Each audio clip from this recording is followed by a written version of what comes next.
Without further ado, let me introduce our panelists for today. John Grant, aviation business consultant, partner at MIDAS Aviation and AviaDev Consult. Jeremy Robinson, aviation sector law specialist and partner at Watson, Farley and Williams. And Jed Brown, my former colleague, who is now focused on his own business as the CEO and founder at Low Season Traveler, another experienced speaker for today. So thanks a lot, gentlemen. Welcome. Thanks for joining us. And before we start the discussion, let me launch the first poll. I will ask the question which I have already asked on our LinkedIn showcase page a couple of weeks ago. And it's about the topic we talk a lot in the industry recently. When do you think the air traffic in Europe will recover to 2019 levels? So please vote. I see you already started. Votes are coming in. We had this question on our LinkedIn showcase page for about a week, and I think the option with the most votes was 2023. So it looks like we have a bit more optimistic audience with us today. 5 more seconds and I'm closing the voting. As most of you, 86% of you have already voted, which is great. So let me end the poll and let me share the results. Good, so 40% of you think that we will reach the 2019 levels already in 2022, which is very interesting and optimistic at the same time. 32% 2023, 24% 2024 or later. And there is one person in the audience which says that the industry will never again reach the levels of air traffic that we've seen in 2019. So thanks a lot for voting in the poll. And now let me hand over to you, John. Please give us a little bit wider perspective on where we are with the capacity and what have we learned over the last 24 weeks. Okay. So good afternoon, everyone. Apologies for the football shirt, but I think I'm speaking on behalf of the low-cost airline community, and most of those people seem to travel in football shirts or shell suits, and I haven't got a shell suit. And rest assured, this is going to be more interesting than anything that's on normal TV for the next hour. So just to put everything in context, what I'd like to do with you is quickly run through some latest capacity data that we've pulled out from the OAG database. This week was almost breakthrough, felt like it when we reached 48.2 million, until you put that in the context of last year when we were at 116 million seats. So we're still only at 41% of last year's capacity levels. But looking at the glass half full side of a story, on the 4th of May, which was the low point in COVID-19's impact on aviation, we were down at 29.2 million seats. So we are seeing some degree of recovery. And in fact, in the last 8 weeks, we've seen a 65% growth in capacity. So for all of you saying 2023, if you believe in straight lines, dreams and miracles, which is why I'm wearing this shirt because we're playing Manchester United tonight, then this will all be over in 8 weeks, but sadly it won't. And in terms of the airlines that are flying in Western Europe, then we've moved from 253 to 214. We've seen casualties. There will be more casualties, probably not before October, but running into the January-March period. The number of airlines operating who are registered in Europe has reduced, and things are pretty grim out there if you're an airline, which is probably why some people are listening to this afternoon. In terms of capacity by region, Juraj, if you flip the button for the next slide, please, you'll see that nearly every region in the world fell off a cliff around the 23rd of March. The only 2 regions that didn't was Northeast Asia, where China, Japan and South Korea had entered into the crisis about 3-4 weeks before us, whilst we all denied it was ever going to move here, and it was a Canute-like attitude towards COVID-19. And of course, we couldn't be surprised by the United States taking an even stronger Canute-like attitude and denying any presence of the event for a further 3 weeks before capacity was dramatically cut. Today, Northeast Asia is at about 50% of where it was before COVID-19, primarily off the back of domestic Chinese capacity, which has come back really strongly. And the United States, similarly, it's benefited from its domestic market, which has continued to fly, protected by the CARES Act, which runs until the end of October, and is essentially inviting airlines to fly empty sectors to earn revenue from the US Treasury. And I'm sure Jed has some thoughts about that in terms of environmental protections, sustainability and burning carbon. But the final thing to pick out is right at the bottom right-hand side, where you can see that uptick on the grey line, which is Europe and Western Europe, where last week, in fact, on Sunday morning, our prayers were answered and capacity began to increase quite dramatically ahead of anticipated easing of travel restrictions and lockdowns. So every market is in a different stage in this whole process. And here is the picture in Western Europe. You can see that that gap at the moment, we're still looking at somewhere between 14 and a 15 million seat gap per week across the whole of Western Europe. And there are some markets that are performing much stronger than others. Spain, for instance, has been very strong in the last couple of weeks, and we've seen capacity grow. And Italy has been another market where we've seen similar growth. But from a credibility perspective, the chances of us reaching back up and filling that gap in the next couple of weeks before the high seasons of July and August is probably very unlikely. Thank you. And just to give you that more localized picture, you can see that Spain really has begun to bounce back.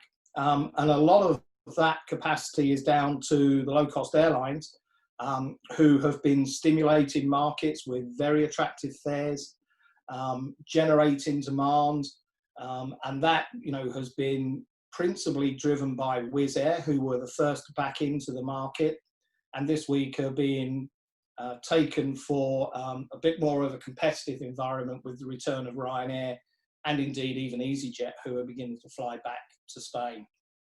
Italy has seen an uptick as well. Again, much of that is driven by Wizz Air. And then if you look at Germany and the United Kingdom, you can see, although there's been some uptake in capacity, we still have a long way to go to recover to the levels of capacity that were being offered this time last year. One of the important learnings, I think, through the whole COVID-19 event has been that those markets where there is a larger domestic share, a larger number of seats operated on domestic routes, have been stronger and more resilient, at least from a capacity perspective. And indeed, someone asked me probably 2 or 3 weeks into the whole COVID event, who would I put my money on as being a potential investment, someone who would come out of it stronger.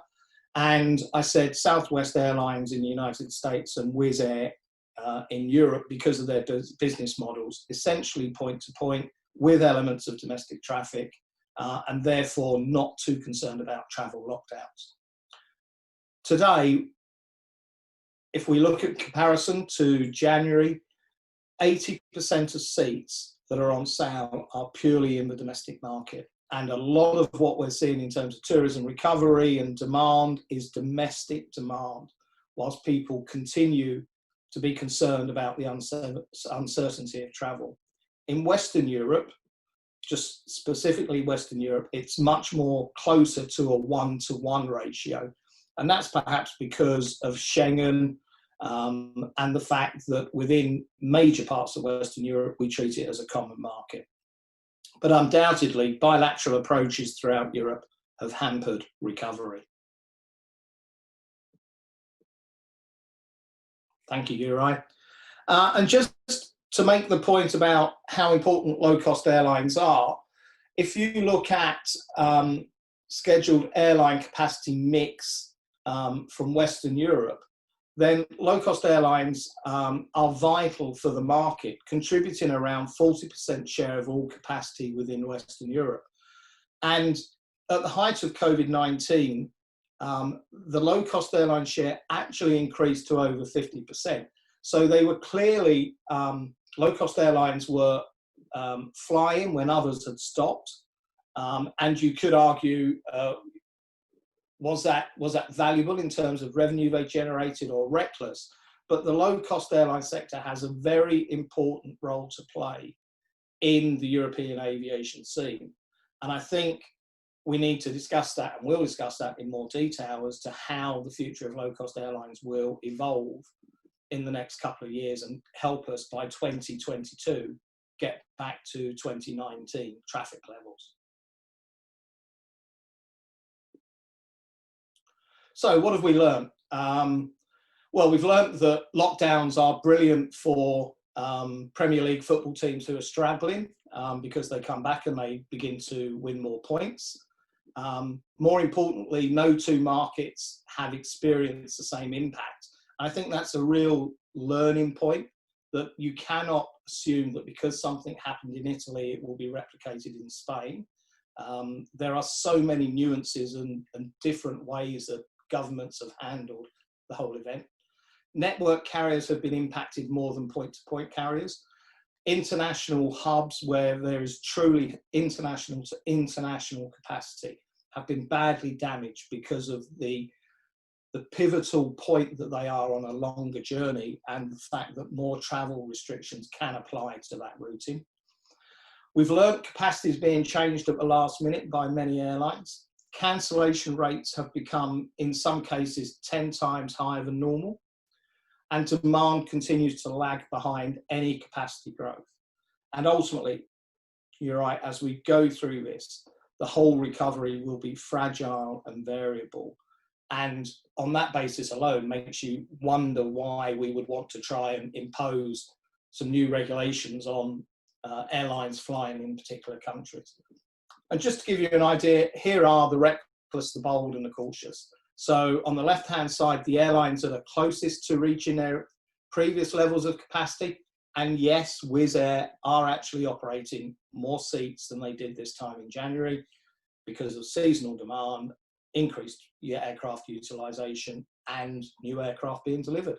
And at the other end of the extreme on the right-hand side, it's noticeable that British Airways are still only operating 10% of their network. Indeed, I calculated this morning, if the US travel ban continues, they will essentially have anywhere up to 45 aircraft, long-haul aircraft, that will be redundant until all of the US transatlantic services are returned.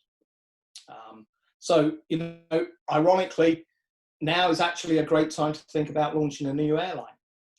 If anyone is brave enough, reckless enough, or stupid enough. Or is a billionaire.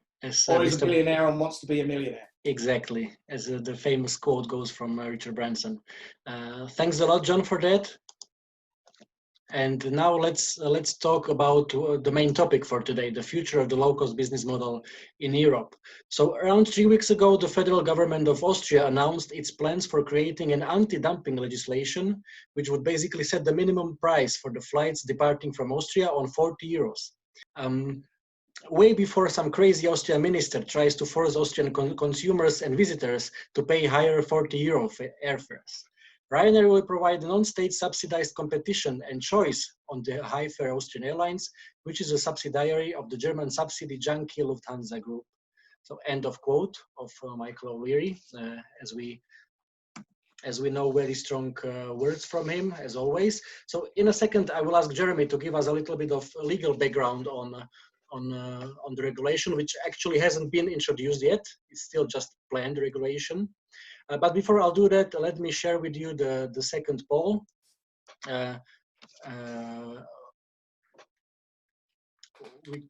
With very easy question, or yes or no question. Here it is. And I'm launching the poll now. So just share with us your opinion. What do you think about these plans of Austrian government? Is it the right thing to do or not, to set up a minimum level of airfares in the Austrian market? So I see votes coming in.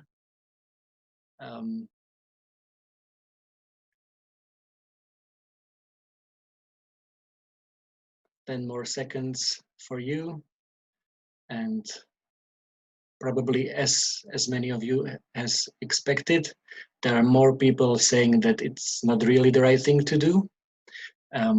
So 5 more seconds. More than 80% of you have already voted, which is great. So I'm going to stop the poll now. And let me share the results with you. So 72% of our audience today is convinced that it is not the right thing to do to set up the minimum level of airfares. What Austrian government plans to do, 28% of you still thinks that it's a right thing to do. Okay, Jeremy, over to you. Just a second. Hello, everybody. Is this the right thing to do? Well, as you said, Juraj, 72% of you have said that you don't think it's the right thing to do. So let me give you a little bit of background. And first of all, let me just start my video. Excellent. Okay. So what is the Austrian government trying to do? Well, there are a number of measures that they've proposed to almost as a condition of the bailout that they have agreed. One of which is a change to the levels of aviation tax for environmental purposes. So, for example, for short-haul flying, there would then be a tax of 30 euros a flight. There would also be an encouragement to modal shift from short-haul flying to rail. But the proposal that's caught the most attention is this fair price floor, which, as I understand the proposal, is designed to say that fares should not fall below the combined fees, charges, taxes that would otherwise be payable. And that's how you get the 40 euro fare. So the question is, what on earth are they doing? And bluntly speaking, what is it they're actually trying to protect? Are they trying to protect the environment? Are they trying to protect a national flag carrier? Is it valid? Is it possible to do one by reference to the other? Is it actually efficient? But before answering that, I think it's worth actually stepping back about why any country would protect its flag carrier. It doesn't necessarily lead to any greater economic efficiency, and it's not good for the consumer, generally speaking, so why would you do it at all? And you can get some insight into this from some of the airline decisions that have already gone through the Commission since COVID started. If you look, for example, most recently at the Deutsche Lufthansa case, no decision has been published on that yet, but there is a press release, and it says very, very plainly, the DLH business is very important in Germany. It's very important for jobs. It's very important for the economy. And so member states will justify granting state aid to carriers on the basis it's very important to keep people in work. And you can't deny that that is important, particularly right now. Another reason they say it's very important is it's about connectivity. Absent a flag carrier, it's going to be harder to guarantee that you can get the connections that you want to have. At least that's the argument that is put. But then the question is, well, is it really right, and is it lawful separately for a government to step in that kind of way and essentially fix minimum prices? Now, plainly, that is a form of distortion of competition, but is it a lawful distortion of competition? At one level, I'd say the answer is probably not, and the reason may be quite surprising. For there to be an infringement of competition law within the EU rules, you normally have to have an agreement or some kind of understanding between competing businesses that competition would be distorted in a particular way. But here what we have is a government, a state, acting as a state, not as a business, saying we need to have a fixed price floor. And provided that the Austrian government structures it correctly and doesn't essentially say, okay, and we're now going to delegate to a committee of airlines the job of working out what the correct minimum fare should be, or we would encourage those airlines to coordinate and devise a minimum fare. As long as they stay completely out of that, then the Austrian government itself would not, it seems, be breaking the law. There's a separate question, though, about whether that kind of behaviour would be lawful within the broader realm of freedom to provide services, free movement of services, and the air services regulations. That's the regulation 1008 of 2008, which has provisions on pricing freedom. And if I read out Article 22.1 of this regulation, it says community air carriers, and on the basis of reciprocity, air carriers of third countries shall freely set airfares and air rates for intra-community air services. But here we have a member state of the EU that has decided to take on itself the role of price regulator. And I would therefore expect that there'll be some difficult arguments to be worked through about whether that can really be justified. But I think, you know, the purpose of our discussion today, and that's just by way of legal background, the meat of this is if this were to go ahead, what does it mean? And what does it also say about where aviation is going and should be going? Because for the last couple of months, we've heard about the idea of the green bailout, the green recovery, and you know, I've written various articles on the idea that maybe any bailout should be conditional on some kind of environmental condition. But I think most people looking at the Austrian proposal would say that actually they might be talking the language of ecology, but they're actually engaging in the practice of protectionism. And the question is, if we are to achieve a green recovery, if we are to achieve some meaningful recovery of the aviation sector, and this is to go to one of the points one of you has raised about capacity as only one measure, but actually seats flown is actually sort of the number of passengers flown is a more realistic measure. If we're going to have a sort of realistic kind of recovery, what kind of aviation industry do we need to see? What kind of travel is important, and how should we structure the industry? How can we achieve this balance between regulating the amount of travel so as to reduce the amount of CO2 otherwise put into the atmosphere, on the one hand, allowing people the freedom to travel and the benefits to the economy that result from that. So I think probably on that point, Juraj, I will hand back to you. Yeah, obviously you have given us more questions than answers, but it's very, very complicated and very interesting topic at the same time. One thing I will ask you for your potentially personal opinion. So a couple of airline executives, they have already stated that they will fight against this initiative on the EU level. So what do you think? What are their chances in opposing these plans of Austrian government on the EU level? Of course, in the light of the damaging the competition. Okay, so well, there are three levels of arguments, and each one I think has a different chance of success.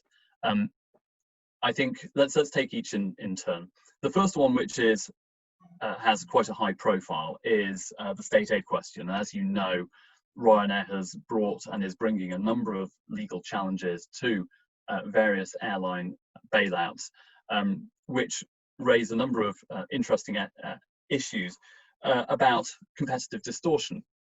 I think those are very attractive arguments that they are bringing, but the legality of them, also the chance of them actually winning, I think is somewhat more complicated. Let me explain what I mean by that. What we're looking at with state bailouts of airlines are multiple different levels of distortion. And the question is, which bits of the distortion does the law actually bite on? And some of these are actually areas that the law doesn't bite on, but which nonetheless raise big controversial questions. So let's take the first one. Different member states of the EU have different firepower to bail out their economies.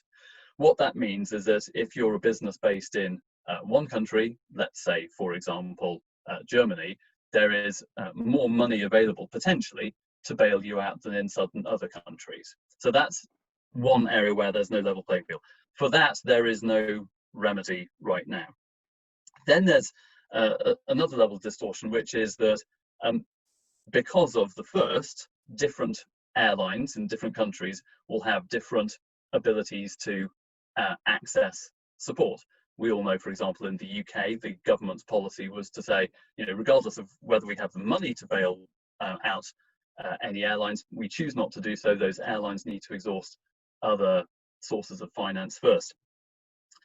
So there's, should there be a single COVID pot for all airlines to feed from on a sort of a level playing field basis, a non-discriminatory basis? At the moment, there isn't. So the next level is, should there be state aid at all to airlines based on where they're located? We have a single aviation market. What that means is airlines can fly from any one point in the EU to any other point in the EU without restriction.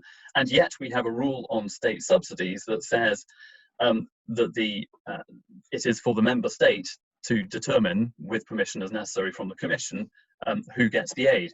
And it is this third one which has created the aid problem that Ryanair is attacking. The problem Ryanair has is that the Commission has brought out a couple of frameworks, a temporary framework and what might be called a damages framework, for dealing with aid questions. There's no question, and no one's arguing about whether or not this is state aid and whether state aid is in principle unlawful. The question is whether or not those airlines have met the criteria set out by the Commission. And I think what we'll have to do for those, and this is true also for Austrian, is we'll have to see what the actual decision says before we can sort of come to a view on that. So that's the state aid bit. The other bit, which I alluded to earlier, is about the price fixing. I think the idea of challenging the price fixing under the normal competition rules, let me call it that, the sort of the rules which prohibit anti-competitive agreements between, let's say, competing airlines. We have a distortion of competition here. We have a situation where at the moment Austrian Airlines and Lauda Air, Ryanair, Wizz Air can charge whatever they choose is appropriate and work out how many tickets to have in each fare bucket and so on. And that is unrestricted. And to go to a situation where that would then be subject to a price floor of approximately 40 euros a ticket, plainly a massive distortion of competition. But my point is that if the Austrian state were to enact this and keep it entirely separate and basically set out in law, this is going to be the fare floor, and it's going to be set by the government ministry without consultation, without direction, without interference with Austrian Airlines or any other carrier in the market. They can probably get away and do that as a matter of pure competition law. The bit that's unknown, I think will give rise to a very interesting challenge, is this pricing freedom point I mentioned earlier under Regulation 1008, where very plainly there are community air carriers which, as a result of the proposed law, will no longer have the pricing freedom which Article 22 gives to them to decide freely what those fares should be. And I think that will be a very, very interesting argument to run, and I would be reasonably confident that we'll learn something very interesting from that case. Let me put it that way. Yeah. Thanks a lot for that. I mean, the basis for the 40 euros level was that's more or less the sum of the airport fees. So what the Austrian government is saying, that they have their logic behind is that the ticket shouldn't be cheaper than the sum of the fares that the airline has to pay to the airport, which there is definitely some logic in that. But another angle to the conversation is sustainability. And here is when I would like to invite Jet to join the conversation and share with us his views on that. Thanks, Juraj. Quite rightly, I'm going to offer a different perspective on this. But I just want to start off first of all. I'm not the great green warrior. I wish I was, but I'm certainly not that title. But I do have concerns with this. Aviation is absolutely critical. Look, I've worked in or on the periphery, I should say, of aviation for quite a large number of years. Although I would always be the first to say I am a tourism man first and foremost. But yeah, aviation is a big deal. And for those of you that haven't seen this next slide, Juraj, please. This is from the UNWTO. They come out with their tourism monitor every year. And aviation basically fuels all of this great stuff, which adds up to the tourism economy. When we talk about tourism, I should point out that tourists are anybody that spends more than 12 hours away from their home destination. And in most cases that can be business tourism as well as leisure tourism. But it delivers all of this, jobs, 10% of the world's GDP, 7% of the world's exports, 30% service exports, 1 in 10 jobs. Aviation fuels all of this. So, is aviation valuable? It's hugely valuable. And I think everybody on this call will kind of understand that because we all work in aviation. Next slide, please, Juraj. So this is taken from the UNWTO tourism highlights, and I just want to highlight really for us, where we were up to, pre-COVID in tourism terms. First of all, we're plus 5% year on year in terms of tourist arrivals. At the end of 2018, it operates a year behind. 1.7 trillion US dollars in tourism receipts. 9th consecutive year in arrivals growth. So basically everything tourism-wise always going up that way consistently for the past few years. Next slide, please, Juraj. This is the broader picture, just so you can see, again, in terms of tourism arrivals, increases of anywhere between 2% up to 7% in the case of Africa, and more noticeably, Asia and the Pacific. Even Europe, which is a very well-established tourism market, seeing 5% up year-on-year growth. So there were more tourists than ever before at the end of 2018. The consistent growth has been, over the past few years, since going back as far as 1995. What you find is as I'm sure we all know in aviation, and it's the same in tourism, tourism is incredibly resilient. And even when you have, a disastrous effect like the global financial crisis, when you look back on it over a perspective of several years, it's a relatively minor blip. And that's the way in which all of these external shocks have affected us. Quite noticeable that COVID-19 is the first external shock that actually has been the one which has affected both supply and demand simultaneously, and that's where it's quite unique. This is another chart which shows the UNWTO, with all of their reams of experts, they created a forecast for the number of international arrivals over and up to 2030. And they estimated it was going to be 1.8 billion arrivals by 2030. Now, you can see on there, by 2020, it was expected to be 1.4 billion. And that figure was actually hit in 2018, so 2 years ahead of where it should have done. So the tourism growth was really going at an absolutely huge level, and we were very much headed for over 2 billion international arrivals by 2030. Next slide. Thanks. So we've got, for the very first time in history, actually, we've got a pit stop. Unthinkable, really, that we were going from this position of ridiculous growth every single year for years and years and years. We were getting to a point of over tourism, and it was becoming a real concern at the end of last year. And then all of a sudden, everything ground to a complete stop. Literally, the worst happened. When sometimes you say such and such has happened, but hey, things could be worse. In terms of the global travel and tourism industry, the worst happened. Everybody stopped traveling overnight in a heartbeat. But what that's given us is it's given us a pit stop where we can reflect and where we can basically decide, are we going down the right path? Are we headed on a road that we want to go down, that is right to go down?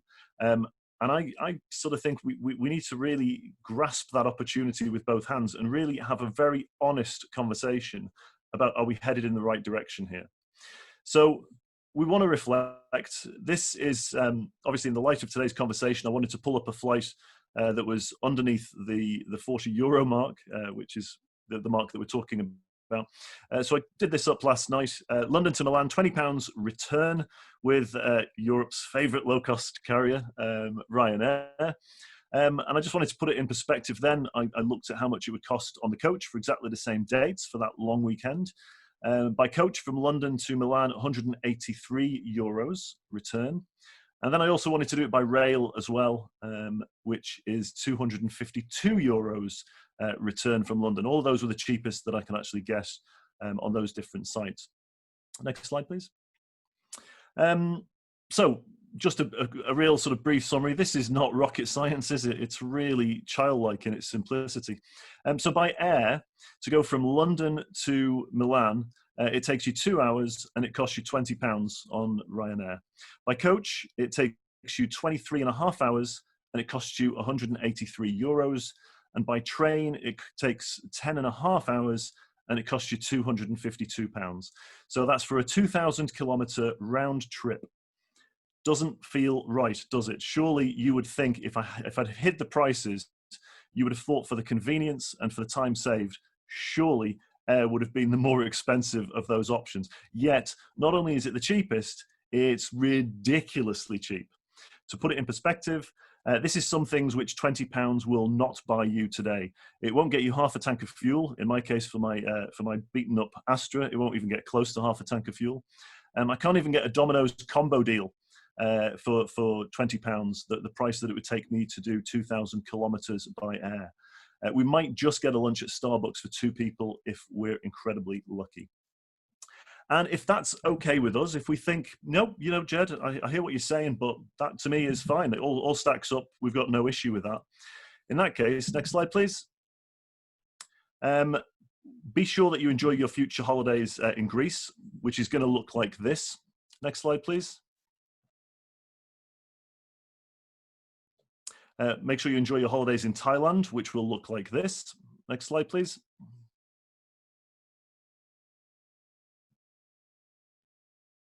Spain, again, horrendous. By the way, on each of these slides, just think, well, first of all, there's the social distancing element, which we're all horrified by now when we look at these slides. But also, just think, each one of these people here, is this the experience that they signed up for, do you think? Is this what they were thinking when they were thinking weekend in Venice? I don't think so. Next slide, please. We're going to need to get used to these kind of headlines because this is the path that we were going down pre-COVID with the ridiculously cheap flights that we were having. Next slide, please.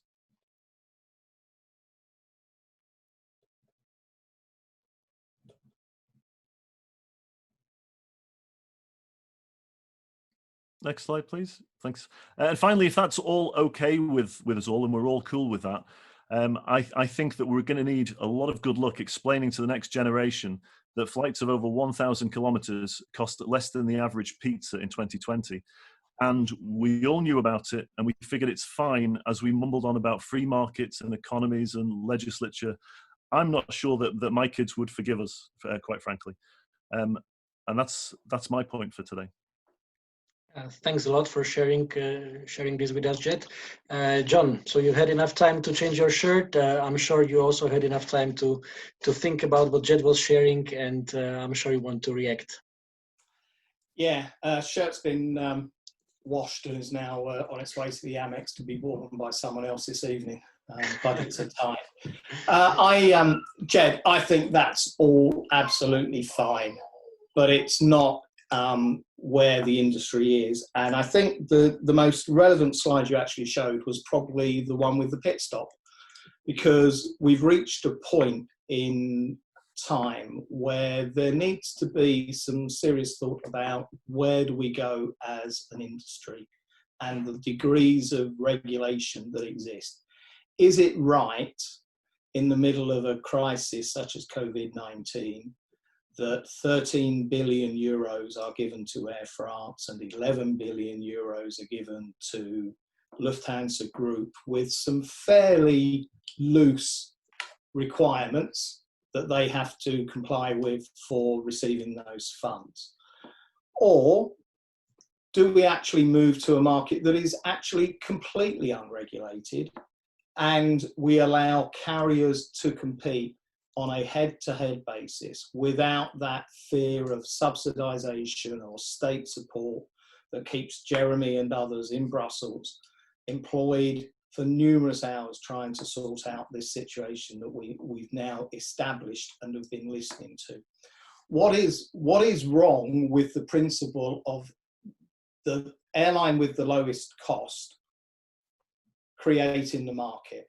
What is wrong with the principle of not just charging for the seat, but charging for all of the ancillary revenues that can be created around that seat? And let's not forget, Michael O'Leary said many years ago, ultimately he will give the seat away for free because he will make just as much money from the ancillary revenues.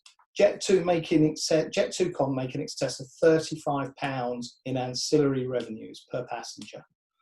We should accept that aviation and travel is a commoditized product, and as long as it complies with the necessary safety and authority controls for licensing, maintenance, provisions, etc., we should allow the market to develop as the market sees fit to develop. That is human migration. That is the way the world has always been. And I can't see how we can go back from where we are now. There is only one way forward. And you know, €40 fare floors are flawed. Seems crazy, Juraj. Seems absolutely crazy to me. But do you think the €40? I mean, you know, for me, honestly, when I look at, you know, when I was looking at doing that experiment there, and a 2,000 kilometre round trip for 20 quid, surely that has more value. And for me, you know, we talk about the value of aviation, the importance of travel, the increased chance for prosperity and peace and jobs and all of that kind of stuff. Doesn't that have more value than 20 quid? Are we trashing the market? Jed, the value is to the user, not to a piece of analytical research you've just produced, which I completely agree with. It's illogical. Don't get me wrong, but everything to every user and every customer has its own price.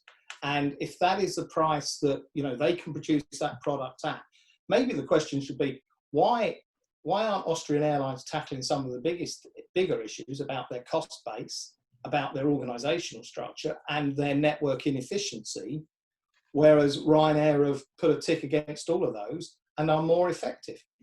Can I make a suggestion? I mean, John, yes, you've made a very powerful case essentially for business as usual. Let the consumer decide, let the market decide, and that is what we have seen happening since the liberalisation of air services within the EU and further afield. And that, you know, if you talk to any policy official about the achievements of European aviation policy, it is that we have so many more people who are able to afford flying, that flying is no longer a luxury reserved to the very rich, and more people can see more parts of the world, and this is enriching. So you made the point very well, but the problem is that it is not the only point. And Jed's point, I think, raises this whole the whole spectre that we have to balance the consumer of today with the inhabitants and the consumers of tomorrow. And if we trash markets, by which I'm saying not by creating low prices, but if we allow unregulated tourism, not only do we cheapen the value of the tourism for the individual, that's their problem, I accept that, but we destroy the environment that those people are visiting. That, I would say, is not good stewardship of the world. And actually, I don't think that is where policy is going. So from my point of view, I applaud the idea and the principle of the green bailout. You know, I very much support the idea that there is a limit on how much we should allow places to become overrun, and that essentially there's nothing wrong with saying that the price of a product should include all the externalities that are created, and that includes the damage to the environment. So if you're prepared to pay essentially the cleanup cost, or something representing the cleanup cost, or something that represents the value of the damage that you have created, which is not a pure monetary sum, it is it's a more qualitative analysis, then that's absolutely fine. You are absolutely right, John, that businesses should be incentivized to operate as efficiently as possible, and state aid or random tilting of a playing field so that it is unlevel. There's no encouragement to be inefficient to get better at what they do. But I think there's, you know, in the same way that we wouldn't allow operators into the air who cannot meet minimum safety standards, even if there are people who would be crazy enough to fly on such planes, we should also allow at some level, some degree of recognition of the damage that can be done, and that if people say, okay, I'm aware of that, and I'm prepared to pay for it, that's a different matter altogether. I think the problem I see with Austrian is that they have packaged one thing and packaged up protectionism and called it environmental regulation. If they wanted environmental regulation, I mean, the sort of the modal shift point, I think, is not wholly unreasonable.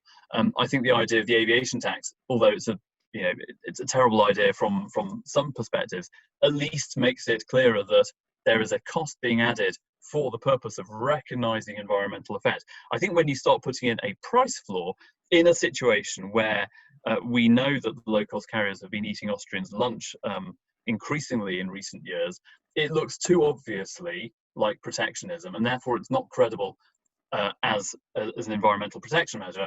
And moreover, it's probably not going to be effective, because I would have my money on Ryanair still being able to outcompete Austrian by some distance. Let me quickly jump in. There is a very interesting debate going on already in the chat section, but dear audience, let me remind you, please use the Q&A button if you want to ask any particular questions to our panelists. Yeah, John, over to you. Wanted to react on what Jeremy was saying. Thanks. Jeremy, I think everything you always say is very wise and good counsel. And, I applaud what you're saying. The real crux of this issue, though, perversely, is about regulation and how the European Union has not effectively regulated aviation from the beginning of open skies in many respects. And a great example of that is countries and governments who have applied APDs and environmental taxes and other such control mechanisms to try and suppress demand. And, in many cases, the initial rationale as presented to the community is that those taxes will be used to develop new and improved means of sustainability and working with the aviation industry to ensure a greener community. Quite frankly, that is a load of, and use your own word there, because never does that money see its way back into the aviation community. And because these are applied unilaterally, we get people driving from Amsterdam to North Rhine-Westphalia to take flights out of Germany and avoid a Dutch departure tax. We see people buying a one-way ticket into Europe from the United Kingdom to then buy a long-haul ticket with that area south, so they save money. And this Austrian thing is just going to encourage people to drive to Bratislava.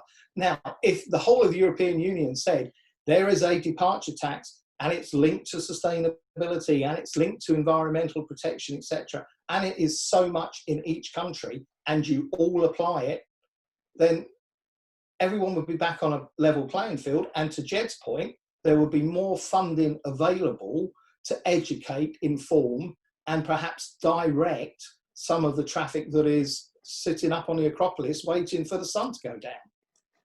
John, I totally agree. I mean, I think that's absolutely right. Although, whether you're happy at this inference, I think I can guess. But essentially, you've made the best possible argument for more Europe rather than less. Because if this were regulated at European level, then we wouldn't be having an argument about level playing field and differential aviation taxes. Although, to your point about hypothecation of taxes, no taxes, certainly no taxes in the UK, are within income tax are specifically hypothecated.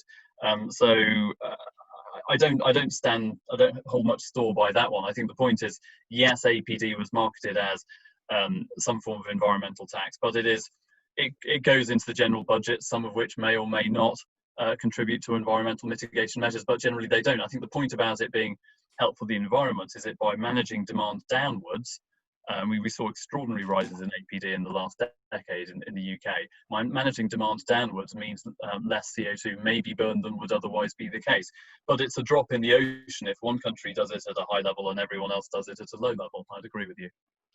I'm sure Jed wants to react. Just a second. Coming just before I will give you the mic.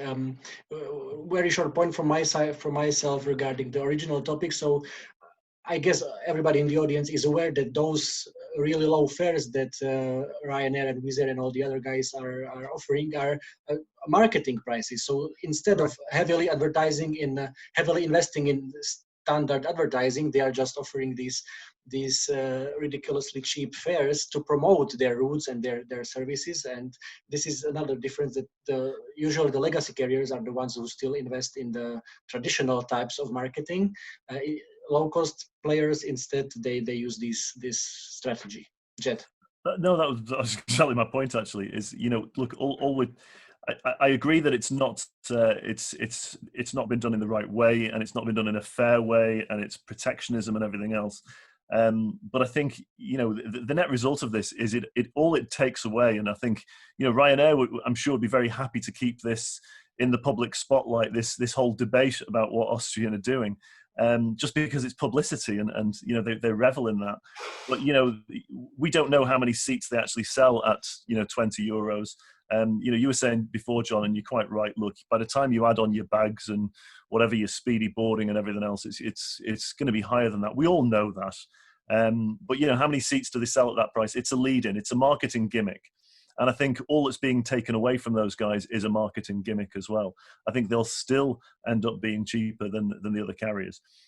Is it the right way to go? Look, it's clearly not. It's not fair. It needs to be across the board. But I think what my point is that by having, generally speaking, ridiculously low fares to that level, it does trash it. We do all understand that aviation has a value. And, we need to have that value represented. It's ridiculous that you can have a flight like that for the price of a pizza. I mean, utterly ridiculous. I'm not, I think we need to find a solution for it. Tax, I don't think, is the right way, because, as has been pointed out, APD, whatever, it all just goes into the general government coffers. And I think we're all quite mistrustful of that. But I think all I'm saying is there does need to be a solution. And whilst this isn't really, to say it's not the best solution would be an understatement, but it is a solution. It's something. And I don't hear any better solutions. Even at the moment, we're all educated. We've been around the industry for long enough. But what is the answer to this? I don't know, but we need to have some solutions, and I think that's where leadership is required.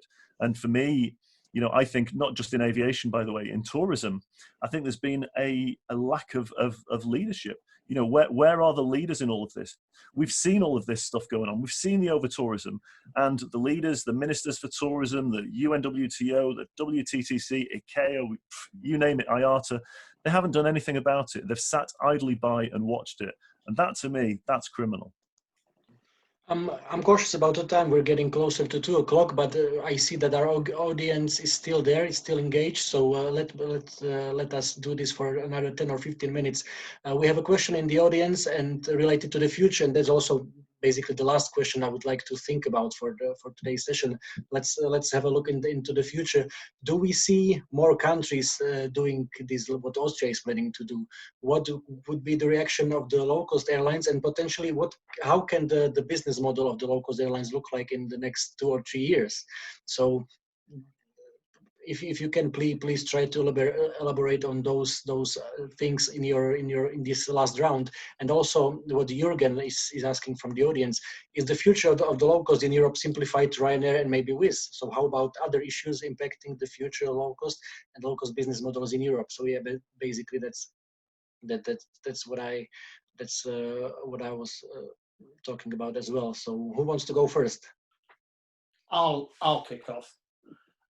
Please, John. I personally think, the horse has bolted, the stable door was left open, and you can't go back from where you are.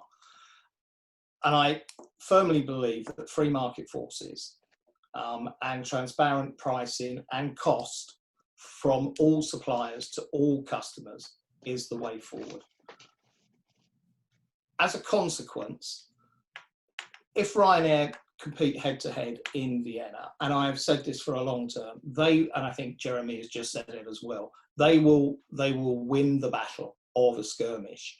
And at that point, will Ryanair continue to charge €9 fares? No, they won't. There will be a reset in terms of the destinations, the frequency they serve, and the way they treat the market. And we've seen that in those markets where they have achieved a significant market share. They end up behaving and acting like a normal airline, as does every low-cost airline, because it's about cost. It's not about their revenue. They're talking about low cost, not about their revenue. And I completely get all the bits that Jed says about, you know, the low season, trying to find low season demand, about mass tourism, etc., etc. But from this point forward, I can't see a way back. The pit stop has actually fueled the opportunity for low-cost airlines. They are faster out of the block than their legacy carriers. They have better cost. I'm sorry, Jürgen, I don't buy the CASK argument, you know, that you're putting forward, because quite frankly, you have to factor in Ryanair are a retail outlet. They may be an airline, but they're really a shop, and they're selling more than just the seat. And, you know, if they can do that with the lowest cost base, that's equivalent to just providing the best shop with the lowest square foot rate in the market.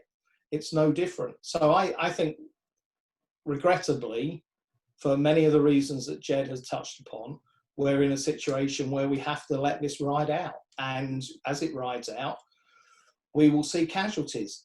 You know, and we've seen Sabina disappear. We've seen Swiss go and come back. We've seen, you know, lots of Flybe in January, lots of airlines failing.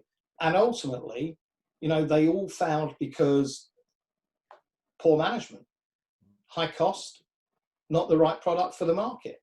And there were better competitors. That's going to happen. That's called life. Very quickly on that. I think we still have too many airlines in Europe, is what you keep saying. Yeah, a couple of hundred, is that right? At the moment, it's about I think it's about 190, isn't it? But whatever it is, it's far too many. Ryanair will sort out those airlines. So will Wizz. So will EasyJet. They will sort out that over time. Thanks a lot, John. Jeremy, over to you. Thank you. I 50% agree with John, and the bit I 50% agree with him is that there is, and there will remain, and there should remain, a very strong role for the market to decide what is flown and what isn't flown. If you have undistorted competition, or to the extent you can create undistorted competition, you're going to promote economic efficiency. Those who can meet the regulatory requirements with the lowest cost base are going to be able to provide tickets cheaper to passengers. That's great for the travelling public, it's great for business, it's great for hospitality industry and so on. So there's always going to be a role for the market, and we shouldn't stop that. But I also agree 50% with Jed here that we operate in any case in a highly regulated environment. I mentioned the point about safety earlier. We wouldn't think about allowing market forces to downgrade the degree of safety that we expect when we board an aeroplane. And we don't regard that as in any way taking away from the ability of airlines to compete. We regard it as a non-negotiable fact of life.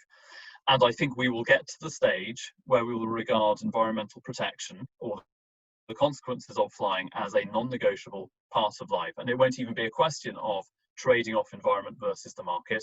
It will be, there is a certain cost associated, an externality associated with flying, at least for so long as we can't get into electric aircraft and so on and so forth. Just as there's an externality with train travel, bus travel, and a bunch of other stuff that we do in our lives, and it will be non-negotiable. And then the question is, how well can people compete on top of those non-negotiable costs? And that's where the market comes in for me. Very quickly, Jeremy, if you would have this 1 extra %, to which side would you go, 51 to 49, John or Jed, or in this debate? On this one, I would be with Jed. Great. Over to you, Jed. Yeah, I'd be with John, to be honest, but no.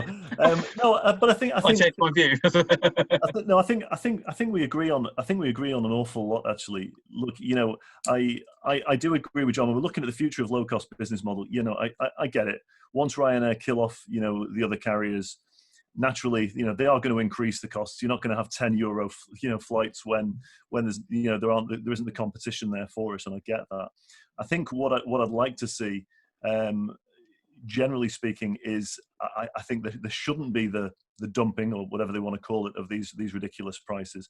But if you are going to have the lower cost flights, I think, again, a responsible approach to that would be, and I am bound to say this, of course, but during the low seasons, that's a time when these destinations can actually, welcome more visitors, and they can benefit from the increased economic activity of visitors during those times. And the peak seasons will sort of shift themselves. So, I think low-cost carriers could do a really, really great job in helping the tourism industry broaden out its seasonality. And that's been the problem with over-tourism. And a lot of those pictures that I showed before, that's about over-tourism, and it's about seasonality. And I think anything to help that seasonality, I think low-cost carriers could play a big role in that, but not €10 fares. I think it's criminal, and I think it has to change. I don't think it can be that low.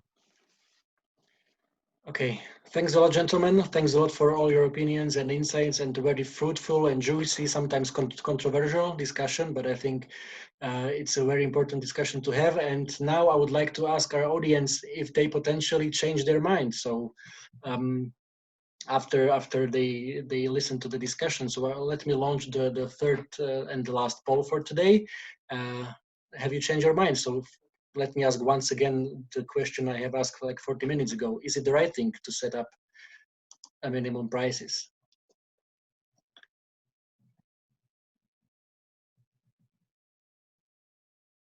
I see votes coming in.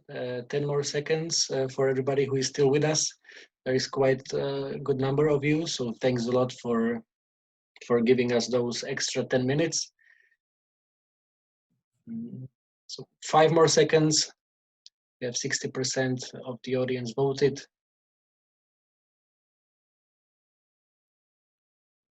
Okay, I'm stopping the poll now, and interestingly, after the discussion we've had today, it's even more people think that it's not the right thing to do. So it was 72% after 40 minutes ago, and it's 76% now.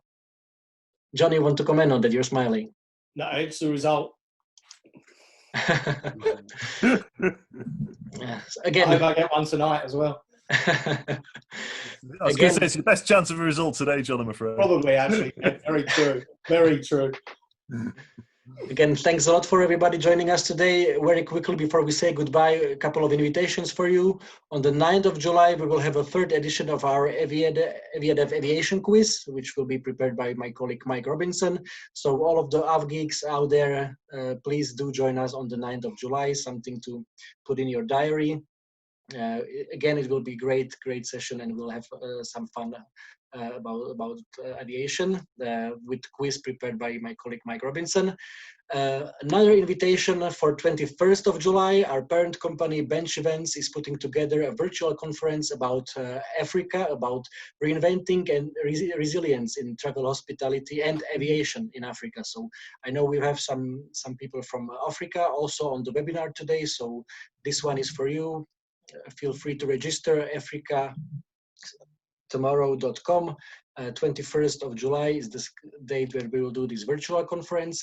And last but not least, 16 to 17 September, AviaDev Europe is going online. So all of you from the airports, airlines, tourism authorities, register at aviadeveurope.online. As always, the session, as I mentioned, will be recorded, and we will put it very shortly on YouTube and our podcast. So feel free to enjoy it once again. Feel free to share it with everybody with your colleagues and friends who couldn't be with us today live. And follow us on LinkedIn, our showcase page, AviaDev Europe. We put all the updates and news there, so definitely stay tuned with us. Thanks again, Jed, John, and Jeremy. It's been a pleasure. Great discussion. Thanks for your time, and all the best. Stay safe. Cheers. Bye-bye. Thanks. Thanks a million. Bye-bye. Thank you. Bye.